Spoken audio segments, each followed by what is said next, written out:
welcome to the Hugh channel for a bit of fun and a Renault 4. Is that possible to put two together in one video? I think so. This is this week's combinations of kind of world circuit racing that they have. It starts on a Friday, and this was one of the races that they had at Alsace Reverse in, of course, the new Renault 4, which was just launched in the new update. So here we have a car with very little horsepower, probably slightly better than its equivalent of the Volkswagen Beetle, and definitely better than a Citroën 2CV, and it handles better than you would think as well.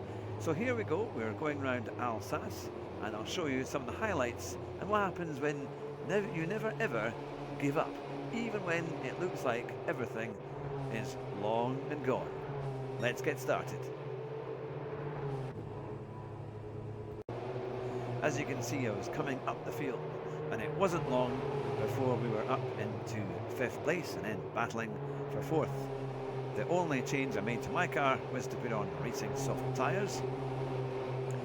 And as we come towards halfway round the first lap, I got past the majority of the field. It's a very easy race, but it is quite fun though, and at least this car, I can see it definitely being included in a race A in the next couple of weeks. You just got to keep the momentum as you come out of the bends and then see what happens. Now, as I quickly move on here, you'll see exactly what is about to happen. As I come and complete the first lap, I get into first place. Everything looks nice and sunny. The spectators, I'm sure, are absolutely riveted as they see this blue Renault 4 all the way back from 1985. Yes, they were still making it in 1985. It looks like something out of the 60s, but there you go, coming into the last corner down the hill, already with a few seconds of an advantage. But watch what happens as I go over the start-finish line.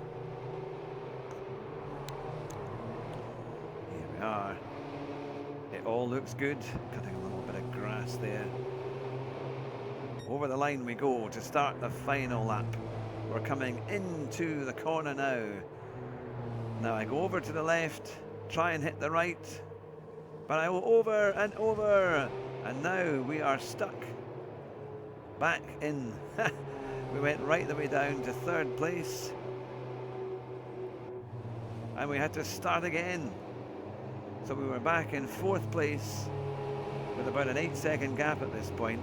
And of course we were really slow going up the hill, which is where you needed to have all the momentum you could possibly get. That red Renault 4 looks actually quite nice in a kind of classic sense. The very small engine, of course, in the Renault 4, and its gear stick was actually on the wheel. If you look at that, it's the gear stick, he's holding on to it, there we go. And it only had 4 gears, and then you come down the hill.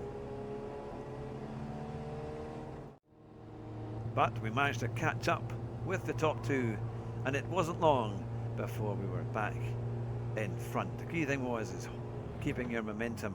Look at that, he goes down into 3rd gear.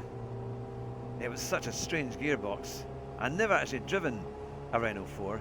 Maybe now that Renault has already relaunched the Renault 5 as an electric car, maybe we'll get a Renault 4, considering we're going to get a new Fiat Panda at some point as well. Although I don't think they're going to be putting it somehow in Gran Turismo.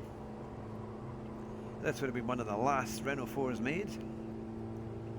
It actually had a dashboard and a steering wheel that wasn't quite as basic as the originals. But there you go, heading down onto the last couple of corners, onto the start-finish straight. And even when you think it's all away, you can still come back and win a race in a Renault 4. Let me know what you thought of the video. Thanks very much for watching. I'll be back with our latest video and race guide tomorrow morning. Take care everyone, and bye just now.